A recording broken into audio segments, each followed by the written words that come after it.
ನಡೆಯಬಹುದು.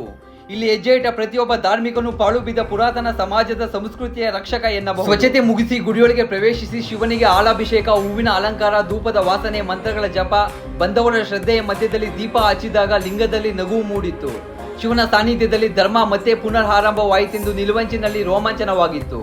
ಇಂದು ನಾವೆಲ್ಲರೂ ಕೈ ಜೋಡಿಸಿ ಉಳಿಸಿದ್ದು ಕೇವಲ ದೇವಸ್ಥಾನವನ್ನಲ್ಲ, ನಮ್ಮ ಸನಾತನದ ಉಸಿರನ್ನು, ಸಂಸ್ಕೃತಿಯ ನಗುವನ್ನು, ಪೂರ್ವಿಕರ ಶ್ರಮವನ್ನು. ಇನ್ಮುಂದೆ ಆದರೂ ಇಲ್ಲಿನ ಗ್ರಾಮಸ್ಥರು, ಸ್ಥಳೀಯರು ಪ್ರತಿದಿನ ಕೈ ಮುಗಿದು ಕಾಪಾಡುತ್ತೀರಾ ಎಂದು ಭಾವಿಸ್ತೇನೆ.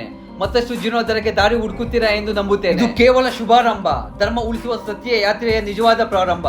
ಆಲೋಚಿಸಿ, ಒಂದು ಚಿಕ್ಕ ಕರೆಗೆ ಈ ದಿನ ಒಂದು ದೇಗುಲ ಪುನರ್ ಚೈತನ್ಯ ತುಂಬಿದೆ. ನಮ್ಮ ಸಮಾಜದಲ್ಲಿ ಲೆಕ್ಕವಿಲ್ಲದಷ್ಟು ಈ ರೀತಿ ಕತ್ತಲೆ ಆವರಿಸಿರುವ ದೇವಾಲಯಗಳು, ಧಾರ್ಮಿಕ ಕ್ಷೇತ್ರಗಳು ಇದ್ದಾವೆ. ಅದೇ ರೀತಿ ಅದೆಷ್ಟೋ ಸನಾತನ ಪ್ರೇಮಿಗಳು ಇದ್ದಾರೆ.